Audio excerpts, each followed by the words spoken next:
Hello guys, welcome. Collective reading po tayo ngayon. So tingnan po natin kung ano yung energy ng person mo. Be open-minded po o hindi po halos lahat makaka-resonate kaya piliin nyo na lamang. And thank you nga po pala sa mga nagsusubscribe, lalo-lalo na po sa mga bumabalik. Marami pong salamat. Start na tayo. Ano yung current energy ng person? Give me the message. Ano yung current energy ng person? Give me the message. Ano yung current energy ng person?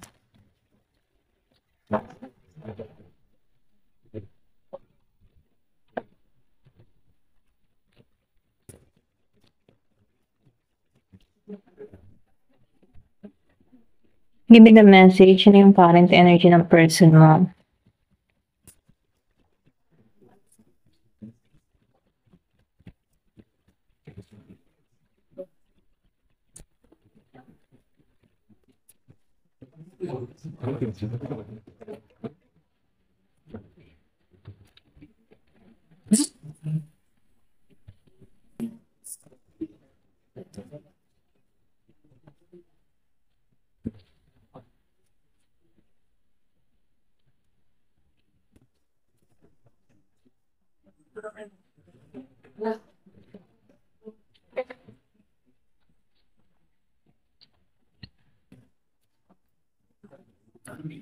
Narito yung partnership, King of Pentacles and Queen of Pentacles.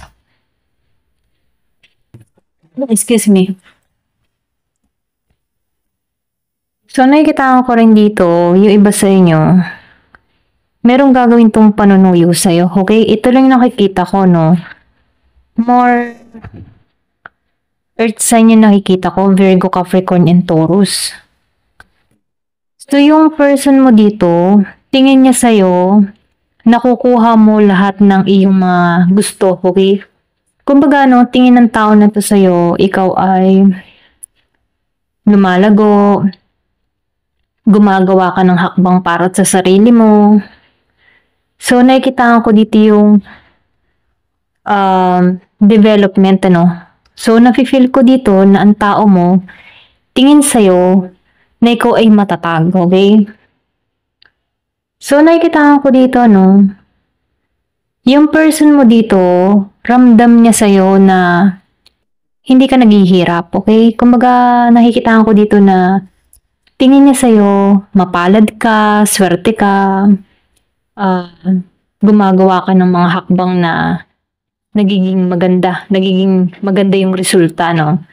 So, nakikita ko dito na tingin ng tao mo sa'yo, malago ka, okay? Ganun kanya tingnan, ano?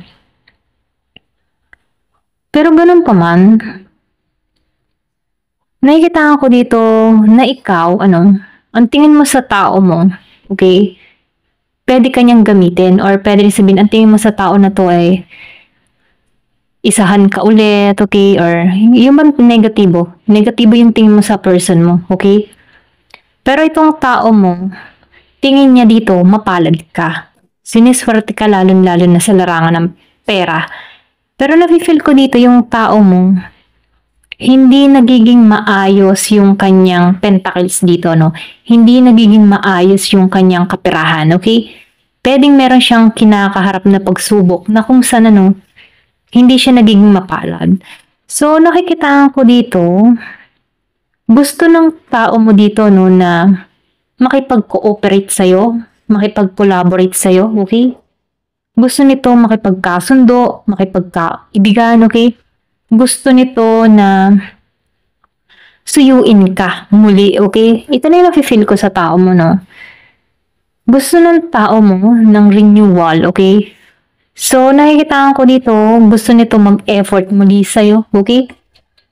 Pero ganun pa man, ganun yung gusto niyang mangyari. Pero ikaw, malakas yung kutob mo, okay? Malakas yung bagang malakas ang iyong pakaramdam sa person mo na kaya lumalapit itong taong sa'yo dahil meron siyang motibo, okay? Kumbaga, nakikita ko dito, sariling motibo kasi ganun kanya tingnan yung person ko dito, mapalad siya maswerte siya ngayon, lalo-lalo na sa kanyang kaperahan, okay? Nakikitaan ko sa kanya na nagiging siyang matagumpay. Didikit muli ako sa kanya. Ganun yung energy ng tao mo, no? Pero ikaw, ang energy mo dito, malakas yung pakaramdam mo. Basa mo tong tao mo, no? Pwede rin sabihin na ikaw yung tipo ng tao na malakas, sensitive ka sa energy, ramdam mo tong tao mo, okay? Or pwede rin sabihin na malakas yung pakaramdam mo, okay? Nasisense mo tong tao mo. Kasi nafe-feel ko dito, wala kang binibigay na energy dito. No energy. Wala kang ipinagkakalob sa tao na to. Or hindi ka nagbibigay ng interest dito, hindi ka nagpaparamdam. Kaya itong tao mo dito, nakikurious siya kung ano nangyayari sa buhay mo, okay? Kasi itong tao mo, no, curious siya. Yung iba sa inyo, pwedeng magmensahe yung tao mo. Or meron kang marireceive na message dito, okay? Pwedeng kamustahin ka neto, okay? Ganon. Ganon yung energy na to, no?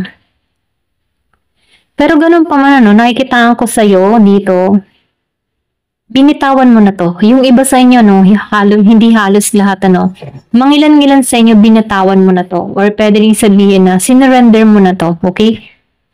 Nafe-feel ko dito na andun ka na sa panibagong chapter ng buhay mo, no? Kumbaga, pwede rin sabihin, nag-iisip ka na dito ng para sa sarili mo, okay? Ito lang yung nafe-feel ko sa'yo, no? So, piliin nyo lang yung energy nyo, no? Kasi hindi halos lahat pare-pareho kayo. Yung iba sa inyo, ganito yung energy at yung iba ay hindi, okay? So, piliin nyo lang yung part nyo, okay?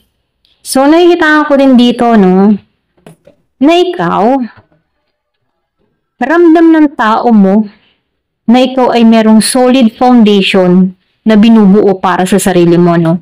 Ganon kanya tingnan, no? Kumbaga, ikaw ay talagang alam mo kung anong gusto mong mangyari. May vision ka, may pangarap ka. Ganon kanya tingnan, okay? Kaya itong tao mo dito, sa King of Pentacles, kasi Queen of Pentacles ka partner to Pero dahil nakikita ko dito, isa sa inyo, magaling pagdating sa problema. At yung isa, hindi niya alam kung paano yung i-resolve yung problema niya, okay? Pwede rin sabihin, ikaw, magaling kang humandle ng mga problema, okay, nalalampasan mo yung mga pagsubok na kinakaharap mo. Pero itong tao mo, hindi siya ganun, ano?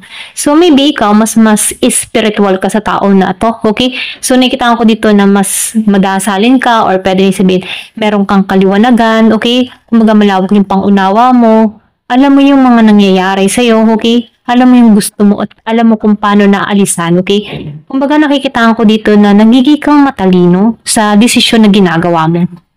Kumbaga no, nakikita ko sa'yo, ikaw yung tipo ng tao na hindi mo ipagsisiksikan yung sarili mo. Kung ayaw, okay? Ganun ka. Ito lang na-feel ko sa'yo. Meron ditong Year of the Rabbit. Pero nakikita ko dito, no?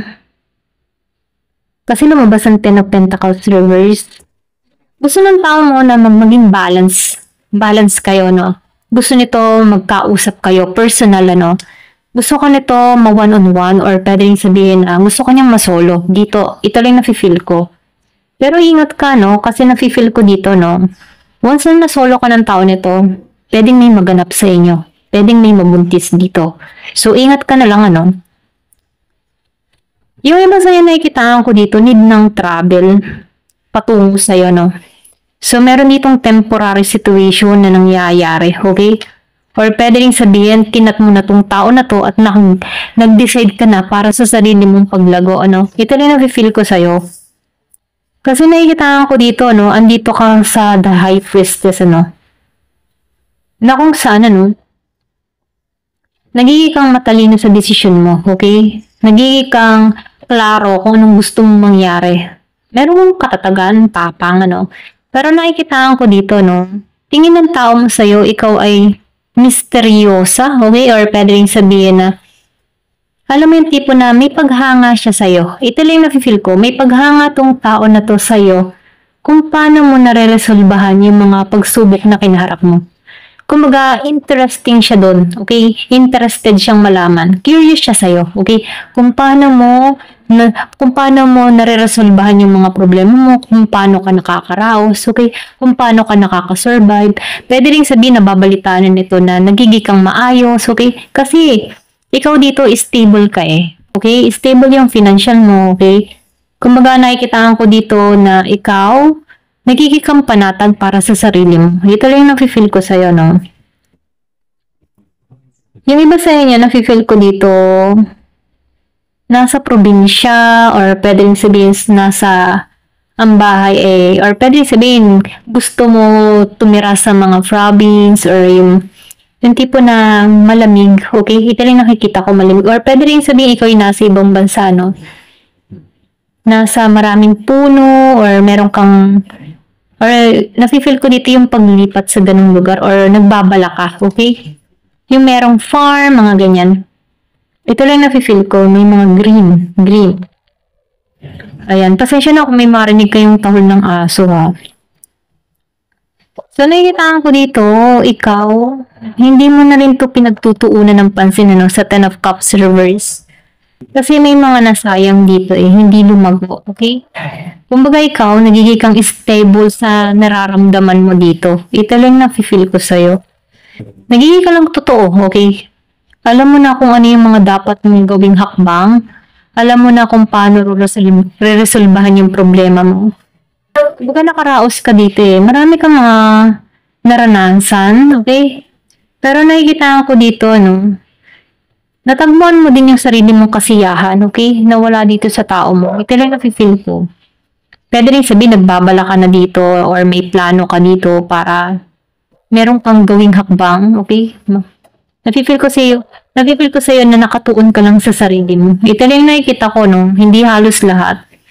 So, tingnan pa natin dito sa message na to.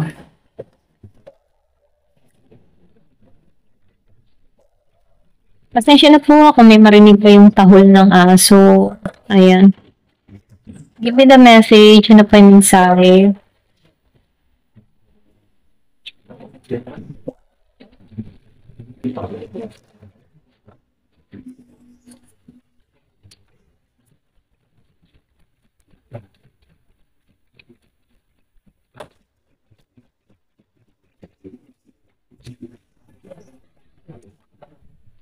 Meron ditong Kisandra. Pwede rin merong pangalan ditong Crisandra or Sandra, okay?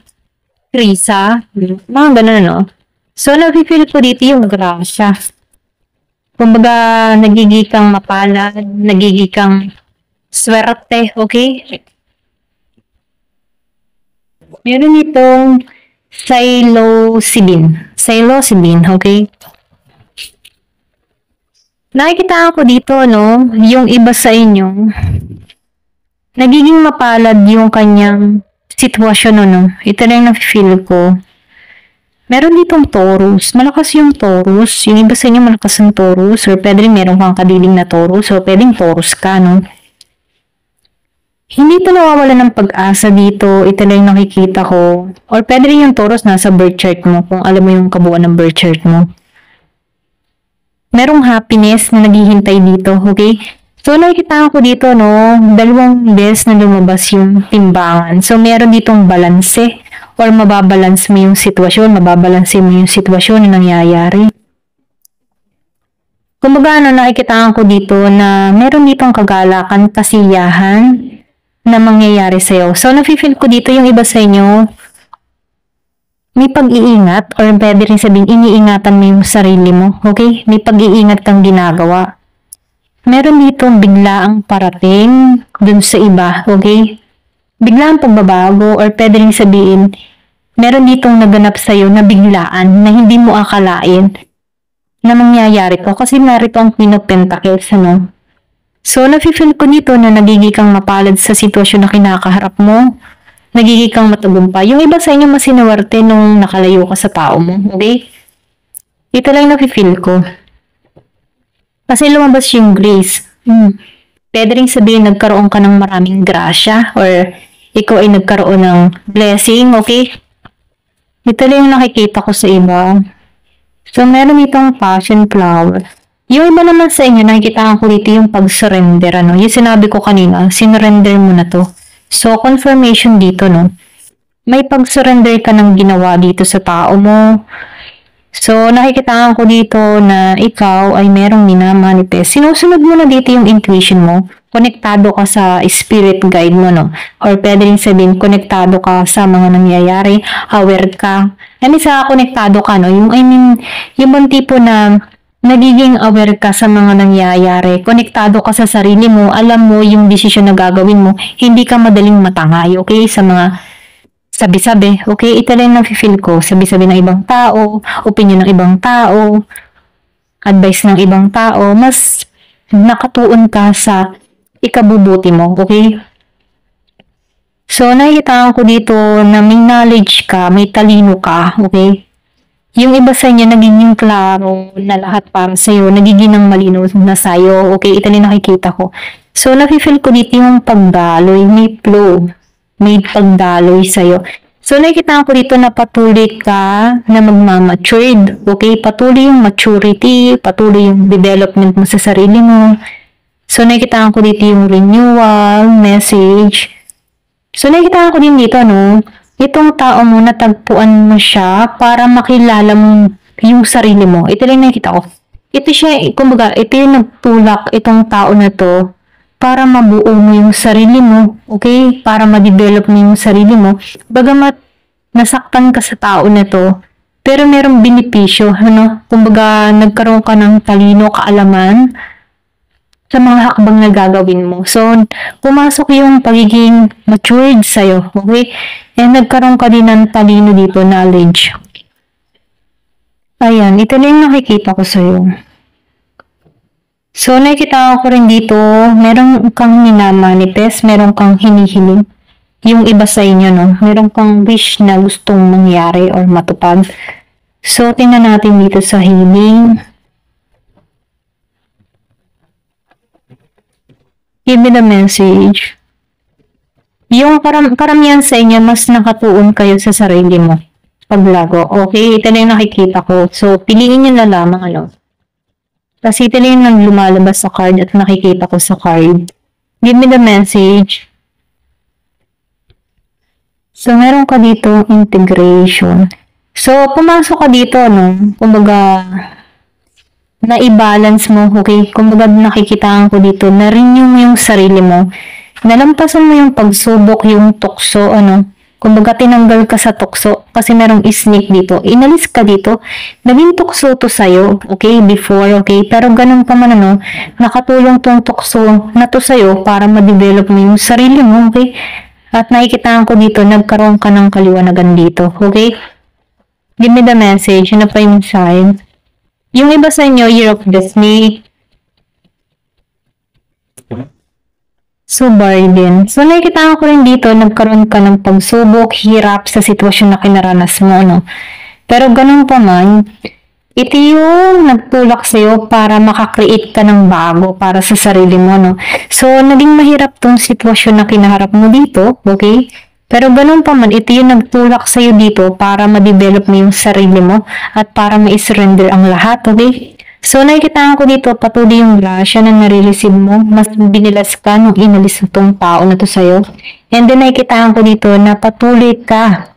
Kumbaga, may kita mo, yung cups dito, dumadaloy. So, nakikita ko dito, patuloy yung renewal mo sa sarili mo. Minamahal mo yung sarili mo, okay? Dinidevelop mo yung sarili mo. May paglagong nangyayari sa'yo. So, meron kang gustong i-create, okay? I-create para sa sarili mong paglago. Ito lang yung nafe-feel ko sa'yo, no? So, itong tao na to, nakatulong sa'yo para ma-develop mo yung sarili mo. Bagamat itong tao mo, no? Alam nito yung malaking pagbabago. Curious siya dito kung ano nangyayari pa sa'yo, okay? Ito lang yung nafe-feel ko. Ayan. Thank you for watching. Love and peace.